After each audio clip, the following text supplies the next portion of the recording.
Everyone knows about the Ottomans and their conquests, the dragon ships of the Mediterranean, the Janissaries who never break. But there's one city where the script flipped, one gate where the greatest army in the world looked at walls held by 17,000 men and turned back. September 27th, 1529, Vienna. Suleiman the Magnificent brings over 100,000 soldiers to the gates of the Habsburg capital. Inside, barely enough defenders to man the crumbling walls. 3 weeks, that's all it takes. The weather destroys what armies couldn't. Rain turns gunpowder to paste. Mud swallows cannons whole. And a 70-year-old German mercenary named Nicholas Graf Salm stands on medieval fortifications and says, "No, what happens when logistics matter more than courage? When 8,000 men charge into Ottoman tunnels and die in the dark, when winter arrives early and an empire learns its limits, 3 years before Vienna, Hungary falls. August 29th, 1526, the Battle of Mohacs. King Louis II of Hungary faces Suleiman's army on the Mohacs plain with 14,000 Hungarians and 4,000 knights. The Ottoman force numbers somewhere between 50,000 and 80,000. It's not close. Within 2 hours, Louis is dead, drowned trying to escape. 2 archbishops die. 5 bishops, 4,000 knights, 20,000 soldiers. The capital at Buda burns. Hungary fractures into 3 pieces. Archduke Ferdinand I of Austria, brother of Holy Roman Emperor Charles V, claims the throne through marriage. Ferdinand had married Louis's sister, Anna. Louis had married Ferdinand's sister, Mary. The families cemented the deal, but a Transylvanian noble named John Zapolya also claims the crown. He's got support from lesser nobility. Ferdinand controls Western Hungary, including Buda by 1527, then loses it. Zapolya turns to Constantinople, accepts vassal status. Suleiman now has a client king and a reason to march west. Spring 1529. Suleiman musters an army in Ottoman Bulgaria. The estimates vary wildly. Some chroniclers say 120,000 men, others claim 300,000. Most historians settle around 120,000 to 150,000 total, with 80,000 combat troops. Add camp followers, supply wagons, engineers. The Sipahi cavalry units number in the tens of thousands. The Janissaries, elite infantry trained from childhood, form the core. Christian Hungarians from Zapolya's faction join. Moldavian contingents, Serbian renegades, Suleiman commands personally. In April, he appoints his Grand Vizier, Ibrahim Pasha, a former Greek slave, as Seraskier. That's a commander who can give orders in the Sultan's name. They launch May 10th. The target, secure all of Hungary, crush Ferdinand, then Vienna becomes an option. The summer of 1529 is the wettest anyone in southeastern Europe remembers. Spring rains pound the Balkans, rivers overflow, bridges wash away, roads turn to swamps, Bulgaria floods, the Ottoman supply train crawls, heavy artillery. The 200 massive siege guns that could crack any wall bog down in mud. Oxen can't move them. The army leaves them behind. Suleiman arrives at the front with 300 light field pieces. They're designed for open battle, not siege work. The camels brought from Anatolia and the eastern provinces aren't adapted to European cold and rain. They die by the hundreds. Soldiers sicken. Dysentery spreads through soaked ranks. The march that should take a month stretches to 2. Every day lost is a day closer to winter. August 6th. Suleiman reaches Osijek August 18th. He's at Mohacs Plain. John Zapolya meets him with cavalry reinforcements. Together they recapture fortresses Ferdinand took. September 8th, Buda falls again. The only resistance comes at Pozsony, modern Bratislava, where a Turkish fleet gets bombarded sailing up the Danube. News reaches Vienna. The garrison at Buda was massacred. No quarter. Ferdinand I flees to Bohemia. He begs his brother Charles V for help. Charles is tied down in Italy fighting Francis I of France. He sends a few hundred Spanish harquebusiers. That's it. Protestant German princes promise troops. Few arrive. Vienna is on its own. Inside Vienna, panic spreads. The population sees what's coming. Local farmers, peasants, civilians, they organize militia. The city walls date from the 13th century, 250 years old in some sections, barely 5 feet thick in places, crumbling mortar, no time for proper repairs. The official in charge is Philip, Count Palatine of Austria. Under him, 2 men take real command. Wilhelm von Roggendorf, the Hofmeister of Austria, handles overall garrison management. Operational control goes to Nicholas Graf Salm. He's 70 years old, born 1459 in Vilsam, Towers, Belgium. Fought at the Battle of Morat against Charles the Bold at age 17 in 1476. Served in Flanders in 1488, made imperial colonel 1491. fought in Italy under Georg von Frundsberg in 1509 and conquered Istria. At the Battle of Pavia in 1525, Salm personally helped capture King Francis I of France. The year before Vienna, he crushed the peasants, revolt in Tyrol, and took Schladming. The man knows siege warfare. Ferdinand hires him specifically for Vienna. Salm surveys the walls. He expels as many women and children as possible, reduces mouths to feed, gathers food, ammunition, stocks 72 guns of varying caliber, seals 3 of 4 city gates, leaves 1 operational as a sally port for cavalry, demolishes all buildings outside the walls, creates open killing ground. Behind the old stone walls, workers dig trenches, build wooden palisades and earthen bastions. If the Ottomans breach the wall, defenders will fight from a second line. Saint. Stephen's Cathedral Tower becomes the observation post. Salm uses it as informal headquarters. By September 20th, the garrison numbers 12,000 professional infantry, German Landsknecht pikemen with their 12-foot pikes, 700 to 800 Spanish arquebusiers under Marshal Luis de Avalos, with captains Juan de Salinas, Jaime Garcia de Guzman, Jorge Manrique, Cristobal de Aranda. These Spaniards defend the northern sector with wheel-lock muskets, the latest technology. Hungarian mercenaries. 2,600 cavalry under Wilhelm von Roggendorf's command. Johann Katzianer commands light horse. Then Philip, Duke of Palatinate-Neuburg, arrives with 5,000 more infantry and 100 heavy cavalry just before encirclement. Total garrison, roughly 21,000 to 22,000 men. Queen Mary of Hungary, Charles V's sister, sent the Spanish and additional German Landsknechts under Salm himself. September 23rd, Ottoman advance cavalry arrives, a Kinji and Sipahi light horse. 500 Austrian heavy cavalry sortie to disrupt them. They're smashed near the monastery of St. Nicholas. September 25th, the main Ottoman force camps outside Vienna. The army that marches up is depleted. Supply shortages, disease, exhaustion. Estimates put the force at 100,000 to 120,000, but a third are Sipahi cavalry, useless in siege operations. They have to dismount. Camp followers swell the numbers but don't fight. The heavy siege artillery is back in Belgrade, stuck in mud. The 300 light cannons won't crack 13th century walls. Suleiman has one option: mining, dig tunnels under the walls, pack them with gunpowder, collapse sections. Suleiman sends 3 richly dressed Austrian prisoners as emissaries. Surrender now. Salm sends 3 richly dressed Muslim prisoners back. No response, no words. The message is clear. September 27th, the siege officially begins. Ottoman sappers start digging approach trenches toward the walls. The Kartner Gate on the south side becomes the focus. Serbian hussars under Pavle Bakic launch the first Austrian counterattack from the gates. They hit Ottoman positions, try to disrupt digging. The garrison keeps sortying. Small cavalry strikes, infantry raids. In one sortie, they almost capture Ibrahim Pasha himself, close enough to see him.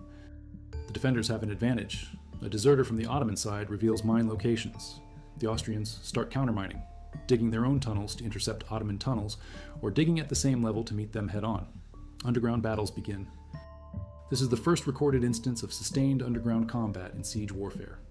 Defenders tunnel into Ottoman mining shafts. The two sides meet in near total darkness beneath the walls. They can't use firearms. Risk of explosion with all the gunpowder around. Hand-to-hand combat. Swords, daggers, pikes in cramped spaces. Close quarters brutality. The Austrians, better equipped for confined fighting, win most encounters. They locate several Ottoman mines, defuse them, but not all. Some Ottoman mines detonate. October 14th, 1 mine blows. The wall collapses, but it falls outward, not inward. It creates a rubble pile that's harder to assault than the original wall. Defenders scramble into position behind the breach. Trenches already dug. Palisades ready. October 6th, Salm orders a major sortie. 8,000 men. That's more than a third of the garrison. The target: Ottoman mining operations.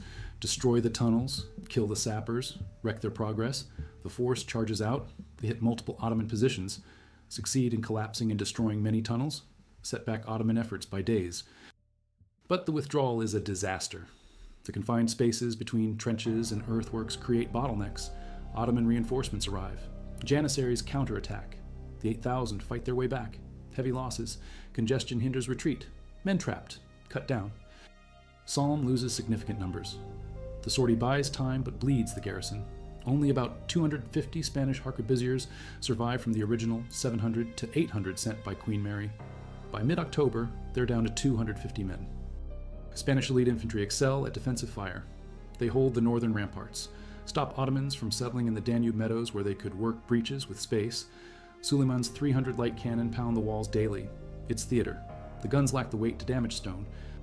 The real work is underground. Janissaries probe every breach. The Landsknechts pikemen hold every time. October 12th, a major Ottoman assault hits a breach. 1,200 Janissaries dead. The elite troops who never break, stacked bodies. The pikes work. In cramped breach spaces, 12-foot pikes outreach swords. Janissaries can't close. The defenders pour harquebus fire from elevated positions. Pick them off. The Ottomans can't exploit any gap. October 11th, more rain. The wettest autumn in living memory continues. Ottoman camps turn to swamps. Fodder for horses runs out. Supplies dwindle. Disease spreads. Desertions start. Even Janissaries complain. For the first time in Ottoman history, the elite corps voices discontent openly. They're sick, wet, dying in trenches, dying in tunnels, dying at breaches. The siege drags. Winter approaches. Snow is weeks away. Suleiman's position deteriorates. He's a month behind schedule. Should have been here mid-August. It's mid-October. October 12th. Suleiman convenes a war council. One last assault. All or nothing. Extra rewards offered to the troops. Bonuses for the first over the wall. October 14th. The final assault launches. Suleiman throws everything at Vienna. Janissaries, Sipahi dismounted, Hungarian auxiliaries, Serbian troops. They hit multiple points. The defenders, harquebuses and long pikes prove decisive again. The Ottomans can't break through, can't get over the walls, can't exploit breaches. The assault fails. 14 to 20,000 Ottoman casualties total. Most are Janissaries and aristocratic cavalry. The death toll stuns the army. The elite units, the ones who always win, can't take a city defended by a force a fifth their size. The Austrian losses are unknown. Estimates vary. Heavy from the October 6th sortie, moderate from daily combat, probably several thousand total. But they hold. October 14th night. Screams from the Ottoman camp. Prisoners being killed. The Ottomans execute captured Austrians before withdrawal. Some prisoners escape. Ladders lowered from Vienna's walls for men running from Ottoman lines. The defenders don't know if it's over. They wait. October 15th. Snow falls, unseasonably heavy. Early winter. The Ottoman army strikes camp. The tents that covered the plain as far as eyes could see come down. Suleiman orders retreat. Destination Constantinople. The army that left Constantinople numbered over 100,000. The army leaving Vienna numbers between 35,000 and 40,000 combat-effective troops. Casualties, disease, desertion ate the rest. 20,000 to 25,000 dead. Thousands more sick or deserted. Thousands captured in Habsburg counterstrikes during withdrawal. The retreat is a nightmare. Heavy snow, muddy roads, horses and camels struggle. The artillery that made it to Vienna gets abandoned. Supply wagons left behind. Austrian light cavalry under Katzianer and Bakich pursue. 8 squadrons of horse, 4 companies of foot. They harry the Ottoman rear, free prisoners, cut down stragglers, no full counteroffensive. Ferdinand lacks forces for that, but they make the Ottomans bleed every mile. October 26th, the Ottomans reach Buda. November 10th, Belgrade. December 16th, Constantinople. A march that should take weeks stretches to 2 months. The weather that saved Vienna kills thousands more Ottomans on the road home. The countryside around Vienna is devastated. Ottoman irregulars, unpaid troops who live by plunder, numbered 40,000. They spread across Austria south of Vienna, into Styria as far as the Enns River, burning, killing. A chronicler. Peter Stern von Labach writes, quote, "After the taking of Bruck on the Leitha and the castle of Trautmannsdorf, the Sackmen and those who went before him, people who have no regular pay but live by plunder and spoil, to the number of 40,000 Tolhors, spread themselves far and wide over the country, as far as the Enns and into Styria, burning and slaying. Many thousands of people were murdered, or maltreated and dragged into slavery," end quote. Children cut from mothers' wombs and put on pikes. Young women abused to death. Corpses left on roads. Approximately 20,000 civilians captured and enslaved. The Ottomans prefer young boys, young girls, clergy. Few ever return. Nicholas Graf. Salm is wounded October 14th during the final assault. A stone fragment blown from the wall by Ottoman fire hits him in the thigh. Severe injury. He survives the siege, continues to command. November 1529, he captures Raab and Gran.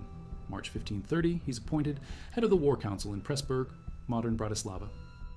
April 16th, 1530. He resigns. The wound never heals. Sickness follows. May 4th, 1530. Salm dies at Schloss Marchegg in Lower Austria. He's 71. Ferdinand I erects a funeral monument in Vienna as thanks. The Renaissance sarcophagus, crafted by sculptor Loy Herring, is now in the baptistry of the Votivkirche Cathedral. Salm's statue stands among 8 sculptures originally on the Elizabeth Bridge, relocated to Rathaus Park after the bridge demolition in 1897. The 70-year-old mercenary who held Vienna, Wilhelm von Roggendorf, continues to serve. He's Salm's brother-in-law, married to Elisabeth von Roggendorf, Salm's wife's family. Roggendorf commanded the heavy cavalry during the siege. After Vienna, he rises to Obersthofmeister, influential position at the Austrian court. 1539, he resigns. 1541, he returns to command the Austrian siege of Buda. It ends in disaster. Roggendorf is wounded, dies 2 days later, August 25th, 1541, from his wounds. The 2 commanders who held Vienna both die from battle injuries within 12 years. Suleiman declares the 1529 campaign a success. He recaptures Buda for his vassal Zapolia, strengthens Ottoman control over southern and central Hungary, causes massive damage across Habsburg, Austria, and Royal Hungary, demonstrates Ottoman power, but he fails to capture Vienna, fails to force Ferdinand into open battle, can't prove Ottoman superiority over the Habsburgs. The propaganda back in Constantinople presents victory. Elaborate ceremonies mark the circumcision of princes Mustafa, Mehmed, and Selim, imperial grandeur on display, but the military knows, Vienna held, the limit is found. Suleiman tries again in 1532, leads another campaign toward Vienna. It never reaches the city. Croatian captain Nikola Jurisic, with only 700 to 800 soldiers, holds the fortress of Guns. Modern Košegg, long enough that winter closes in. Charles V assembles 80,000 troops. Word reaches Suleiman. He turns back, lays waste to Styria on retreat. The 2 campaigns mark the extreme edge of Ottoman logistical capability. Fielding armies of 100,000 plus deep in Central Europe proves unsustainable. Supply lines stretch too far. Weather windows too narrow. Campaign seasons too short. Suleiman faces Persia to the east. Can't focus solely on Europe. The siege impacts European politics. Charles V and Pope Clement VII had been at odds. Charles controlled much of Italy. Clement, before becoming Pope, was Giulio de' Medici, wealthy, powerful. Resented Charles. The Ottoman threat changes calculations. The defense of Vienna forces rapprochement. February 24th, 1530 CU, Pope Clement crowns Charles V as Holy Roman Emperor. The ceremony happens because Vienna held. Protestant Reformation also benefits indirectly. Charles is too stretched to fully suppress Protestant German princes, has to beg them for troops against the Ottomans. They send few, but Charles can't punish them. Ottoman pressure keeps Charles' attention divided. Martin Luther's movement gains breathing room. Hungary remains fractured. 3 zones: Royal Hungary under Ferdinand in the west, Ottoman Hungary in the center and south, Principality of Transylvania in the east as an Ottoman vassal. This arrangement lasts until 1700, 171 years. The border between Habsburg and Ottoman becomes a permanent military frontier. Constant raids, skirmishes, small wars. The pattern set at Vienna continues. Neither side achieves decisive breakthrough. Stalemate grinds for generations. If you value documented siege, warfare, and Ottoman-Habsburg conflict history like this, subscribe. It's the best way to support our work. Also, comment from which city you're hearing this from. This script is researched and factual, using sources from the Encyclopedia Britannica article on the Siege of Vienna, published July 24th, and recently fact-checked in 2024.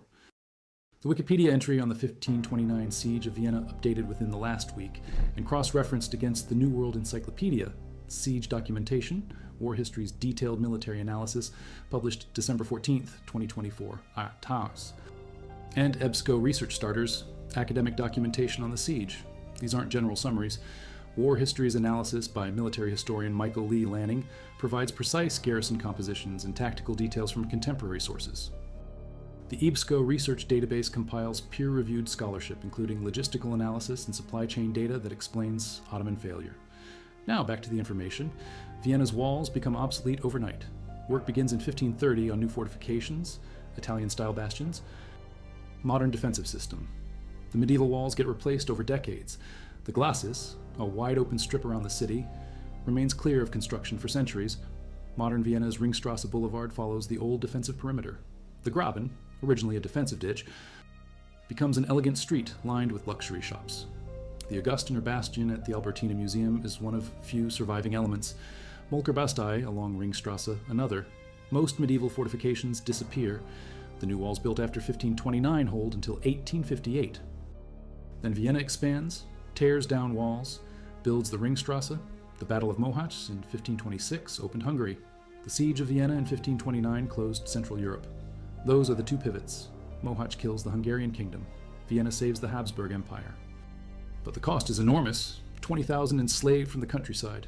Thousands dead defending. Tens of thousands of Ottomans dead attacking or dying in retreat. The winter of 1529-1530 kills as many Ottomans as the siege itself. Hypothermia, starvation, disease. Habsburg cavalry cutting down frozen stragglers. The bodies stretch from Vienna to Constantinople. The 1529 campaign teaches both empires their limits. For the Ottomans, distance and weather matter. Logistics beat tactics. Central Europe in autumn, with spring departure, is unreachable. The window is too small. Heavy artillery is mandatory for siege work. Without it, even light defenses hold. The Janissaries learn they're not invincible. European pike and shot formations in defensive positions can stop them. For the Habsburgs, Vienna is vulnerable. The defenses are obsolete. They need modern fortifications, permanent garrisons, international cooperation. Charles V can't be everywhere. France remains an enemy. Protestant Germany is unreliable, or the empire is overstretched. 1583, 54 years after Vienna, Suleiman's successor, sultans continue pressure on Hungary. The border warfare never stops. Small gains, small losses, but no breakthrough. The Habsburgs fortify, the Ottomans consolidate. The line holds roughly where it was drawn in 1529. A generation later, the pattern remains raid, counter-raid, fortress sieges, border skirmishes. The great campaigns stop. The attrition warfare continues. The stalemate becomes a permanent fixture until 1683. 1683. 154 years after the first siege, the second siege of Vienna, Grand Vizier Kara Mustafa leads 150,000 Ottomans to Vienna again, July 17th to September 12th. The Ottomans get closer to taking Vienna than in 1529, mine the walls more effectively, breach the outer palisade, begin tunneling to inner walls. Emperor Leopold I flees. The city is on the verge of falling. Then King John III, Sobieski of Poland, arrives with 80,000 relief troops. German princes join. September 12th, 1683. The combined force attacks. The Battle of Vienna lasts 15 hours. The Ottomans are routed, thousands slaughtered. Kara Mustafa escapes, but is later executed for failure. 1683 marks the true Ottoman high water mark in Europe. After that, steady decline. The Habsburgs go on offensive, reconquer Hungary, push into Balkans. The roles reverse. The tide turns. But it takes 154 years from the first siege to reach that point. The defense of Vienna in 1529 bought time. 154 years. Time for the Habsburgs to modernize. Time for European military technology to advance. Time for alliances to form. If Vienna falls in 1529, Suleiman marches on. The road to Germany is open. The Holy Roman Empire fragments faster. Maybe France faces Ottoman pressure. Maybe Italy. The domino effect of Vienna falling in 1529 would reshape Europe.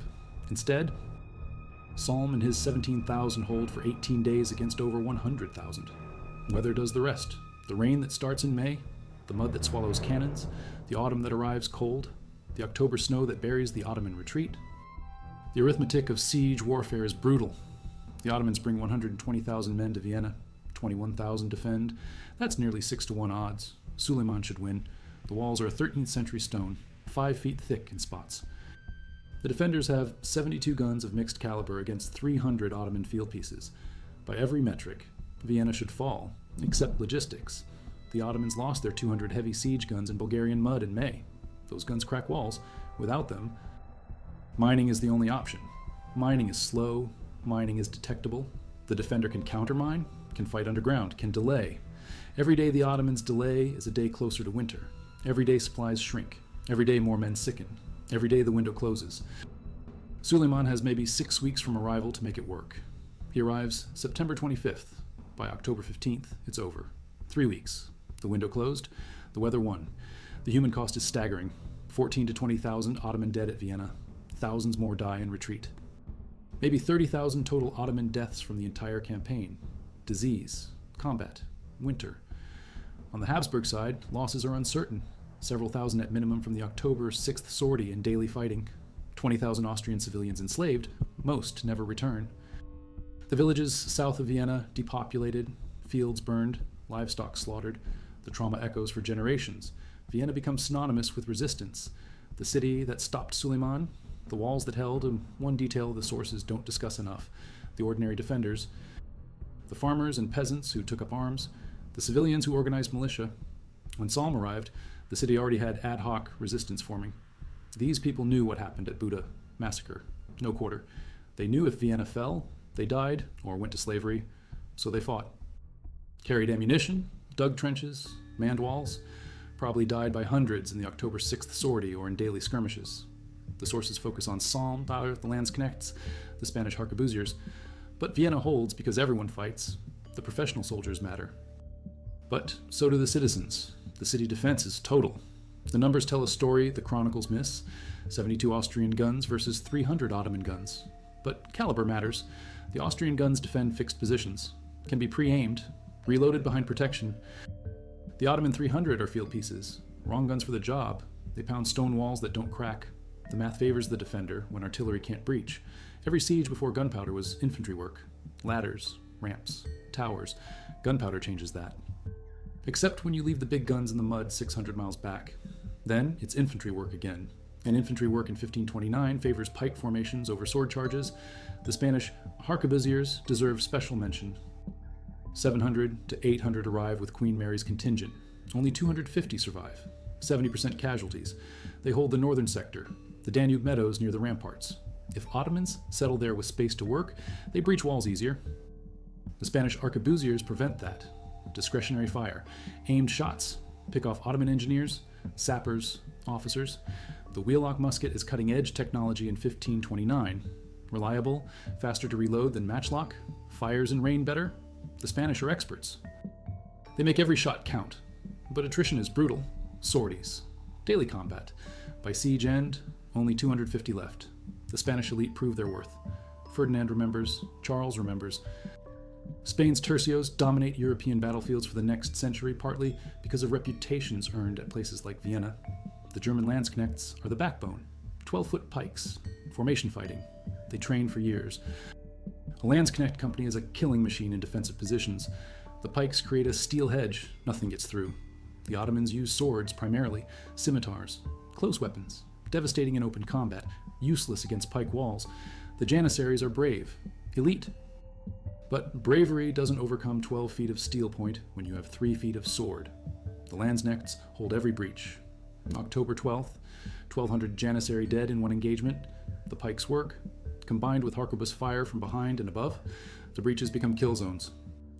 The Ottomans can't adapt. They keep throwing men at pikes. The pikes keep winning. Hungarian and Austrian cavalry under Roggendorf and Katziner conduct the sorties. Quick strikes, hit Ottoman positions, withdraw. Cavalry excels at this. The Ottoman Sipahi are light cavalry too. But they're outside the walls. The defenders inside can choose when and where to strike. The element of surprise matters. September through early October, the Austrian cavalry keeps pressure on Ottoman mining operations. Almost captured Ibrahim Pasha once. Close enough to see the Grand Vizier. If they'd taken him, the siege ends. Suleiman can't continue without his second in command. But they miss. Ibrahim escapes. The opportunity passes. Still, the constant sorties disrupt Ottoman work. Slow progress, buy time. The mining war is the real battle. Ottoman sappers are specialists. They've taken fortresses across the Balkans and Anatolia through mining, dig approach tunnels from trenches to walls, then dig under the foundations, pack with gunpowder, light fuse, collapse wall, standard procedure. At Vienna, the defenders countermine, dig their own tunnels, intercept Ottoman tunnels. This leads to underground combat, pitch black, confined spaces, can't use firearms, risk of igniting gunpowder, sword and dagger work, brutal. Close. The sources call this the first recorded sustained underground battles in siege warfare. The Austrians, better equipped for tight spaces, win most encounters. They find several Ottoman mines, defuse them, destroy the tunnels, but not all. Some Ottoman mines work. October 14th, one mine detonates, wall collapses, but falls wrong direction. Creates obstacle instead of opening. The defenders already dug fallback positions. They hold the rubble pile. The mining war is a draw. Ottomans breach some sections. Defenders counter enough to prevent exploitation. The deserter who reveals Ottoman mine locations changes the siege. One man. He crosses to Austrian lines, tells Salm where the Ottomans are digging. The defenders use that intelligence, dig countermines to right spots, intercept tunnels. Without that deserter, more Ottoman mines succeed. More breaches open. Maybe the siege goes different, but he crosses, talks, the intelligence matters. Wars turn on information. One deserter gives the defenders an edge. The October 6th sortie is the biggest gamble. 8,000 men, more than a third of the garrison, leave the walls. Attack Ottoman positions. If the sortie fails catastrophically, if Ottomans counterattack and chase them to the gates, Vienna could fall. Salm gambles. Needs to destroy Ottoman mining operations. Set them back. The sortie succeeds in objective. Destroys many tunnels, kills sappers, wrecks equipment. But the withdrawal costs, confined spaces between Ottoman trenches, create bottlenecks. Janissaries counterattack. The 8,000 fight through, get back inside, but heavy casualties, probably 1,000 dead, maybe more. The sources don't give exact numbers. But the losses are significant. The garrison can't afford another sortie like that. Salm knows it. No more mass attacks. The siege becomes defensive. Hold walls, countermine. Waiting is the right call. The weather does the work. October 11th, more heavy rain. The camps turn to mud. Ottoman morale cracks. Janissaries complain. That's unprecedented. The Janissaries are slave soldiers trained from childhood, taken from Christian families as boys, raised Muslim, trained as elite infantry. Their entire identity is service and obedience. They don't complain, except at Vienna in October 1529. They do.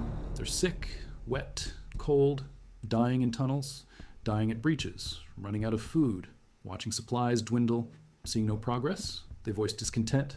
For Suleiman, that's a crisis. If Janissaries break, the army breaks. He has to act. One last assault. Maximum effort, extra pay, bonuses. October 14th. The assault fails. The Janissaries can't break through. The writing is on the wall. Suleiman calls the Council of War October 12th. Decides on final push 14th. Push fails. 15th, he orders withdrawal. The decision is forced. Stay longer. The army might mutiny. Winter is coming. Supplies are gone. The campaign is over. The propaganda war matters. Back in Constantinople, Suleiman presents the campaign as success. Buda recaptured. Zapolia secured on Hungarian throne. Habsburg, Austria devastated. Fortresses taken. The circumcision ceremonies for the princes happen with elaborate display. Imperial grandeur. Ottoman power projected. But the military understands Vienna didn't fall. The army lost 14 to 20,000 men. Retreated in winter. Lost thousands more on the road. The campaign costs exceed gains. Hungary is secured, but Vienna stands. The Habsburg capital holds. That's a strategic failure no matter how the propaganda spins it. Ferdinand builds monuments, honors Salm, the sarcophagus in the Votivkirche, the statue. Permanent reminders of the defense. This matters politically. Vienna becomes symbol of Christian resistance to Islam. The city that stopped Suleiman the Magnificent. Ferdinand uses that. Charles uses that. Pope Clement uses that. The defense justifies Habsburg rule. Demonstrates divine favor, strengthens Catholic position against Protestants. If God let Vienna hold against 100,000 Ottomans, the Habsburgs must be righteous. The narrative builds. Reality is messier.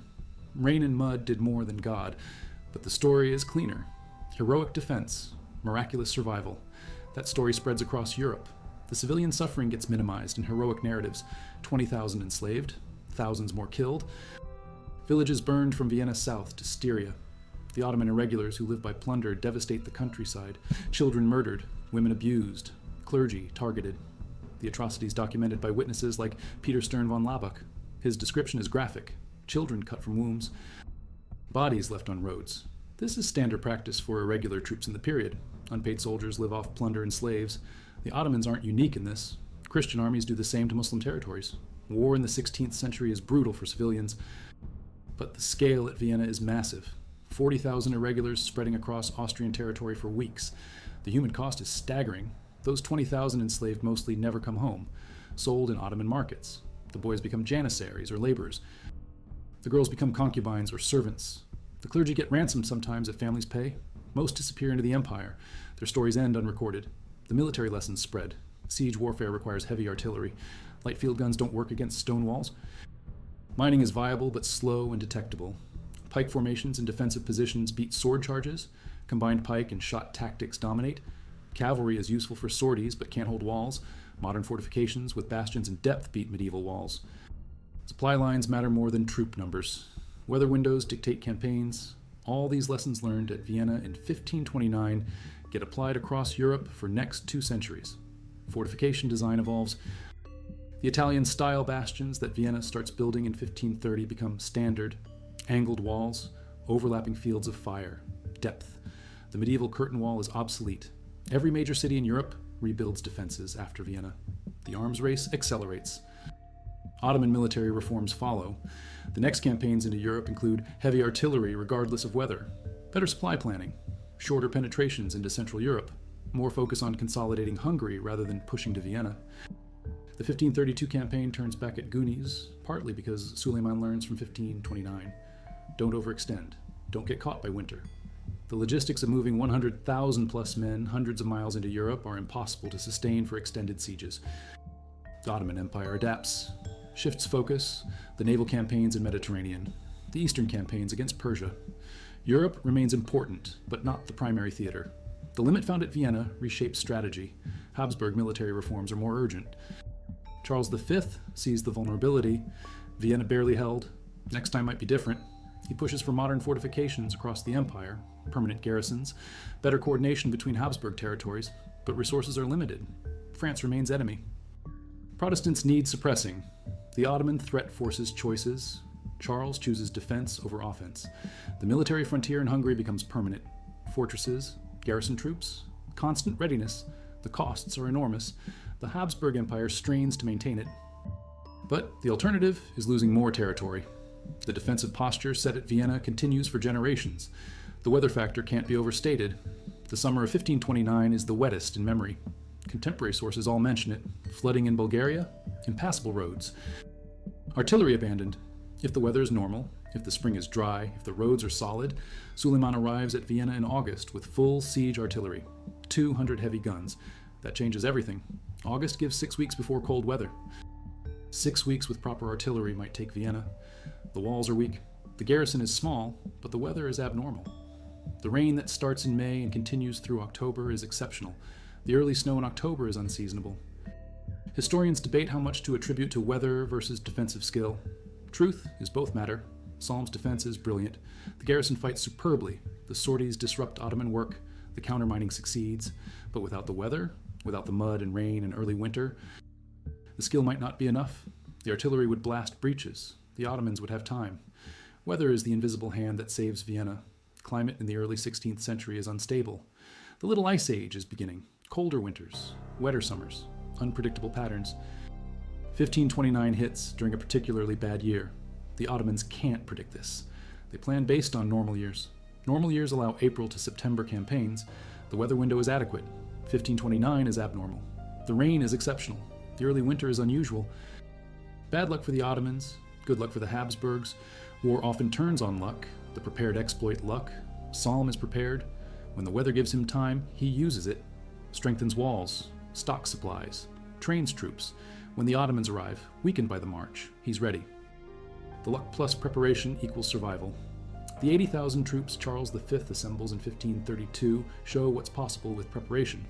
After Vienna, Charles knows he can't ignore the Ottoman threat. 1532, when Suleiman marches again, Charles has a relief army ready, 80,000 men. The Ottomans hear about it. Turn back. 1529, Charles is in Italy fighting France. Can't send troops. Vienna is alone. 1532, Charles prioritizes, gets troops mobilized. The threat alone stops the Ottoman advance. Jurisic holds Guns with 700 men, but the real deterrent is Charles' 80,000 approaching. Suleiman doesn't want to be trapped between Guns and a relief force. He withdraws, ravages Styria on the way out as punishment. But Vienna isn't threatened. The lesson of 1529 is learned. Have relief forces ready? Don't let frontier cities stand alone. The Protestant dimension complicates everything.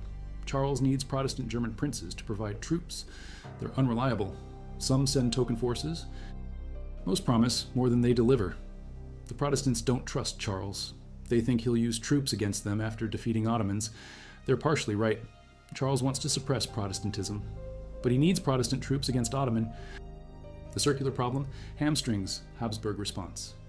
If Charles had unified Christian Europe, If the Reformation hadn't split Germany, the Ottoman threat is easier to counter. But Europe is fractured. Catholic versus Protestant, Habsburg versus France. The divisions let the Ottomans penetrate deeper. Vienna holds despite European disunity, not because of unity, that's remarkable. A divided Christendom still musters enough to stop Islam's advance. Barely, by the skin of its teeth, but enough. The long-term border between Ottoman and Habsburg becomes one of history's most stable violent frontiers. From 1529 to 1699, 170 years, the line barely moves. Small shifts, fortresses change hands, raids cross the border constantly. But no major breakthrough either direction. Both empires pour resources into the frontier. Neither can decisively win. The stalemate is expensive but stable. Thousands die in small actions, but no big wars of conquest. The equilibrium found at Vienna in 1529 holds. Only in 1683 does it break, the Second Siege. The Habsburg counteroffensive after. Then the border moves, the Ottomans lose Hungary, lose ground in Balkans. But that takes 154 years from First Siege, from 1529 to 1683. The border is frozen by mutual exhaustion. Neither side can afford the commitment to break the other. The human stories behind the numbers matter. Salm fighting at 70. Most men that age are retired or dead. He's commanding 18,000 in desperate siege. Gets wounded, continues. Dies from the wound 8 months later. Wilhelm von Roggendorf, his brother-in-law, commanding cavalry, dies at Buda 12 years later from siege wounds. The Spanish captains, Juan de Salinas, Jaime Garcia de Guzman, Jorge Manrique, Cristobal de Aranda. Leading 700 harquebusiers, watching 500 die over 18 days. The survivors traumatized. Johann Katzianer leading light horse, pursuing Ottomans in retreat, freeing prisoners. The Landsknecht pikemen standing in breaches. 1,200 janissaries trying to break through. The pikes holding. The civilians digging trenches, carrying ammunition, treating wounded, fighting when walls are breached. Every person has a story. The sources give us glimpses, names, unit designations, casualty counts. Behind each number is someone who lived and died at Vienna in autumn 1529. On the Ottoman side, Ibrahim Pasha almost captured. The Grand Vizier in field during sortie. Austrian cavalry nearly taking him. If he falls, does Suleiman continue? Probably not. The Janissary Corps complaining for first time. Thousands of Sipahi cavalry sitting useless because siege warfare needs infantry. The sappers digging tunnels, fighting underground battles, dying in collapsed mines. The irregulars ravaging countryside, taking slaves, burning villages. Each one an individual. The sources give even fewer Ottoman names. Ibrahim Pasha, Suleiman, Zapolya.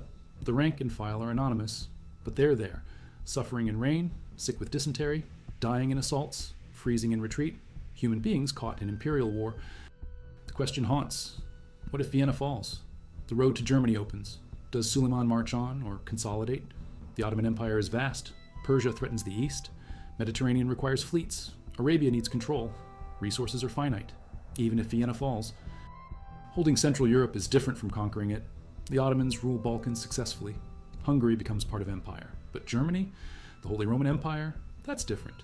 More distance from Constantinople. Different culture, more resistance. Maybe Vienna falling leads to negotiated peace. Habsburgs cede Hungary fully. Ottomans stop at Vienna. Or maybe Vienna falling encourages more Ottoman advances. Prague, Bavaria.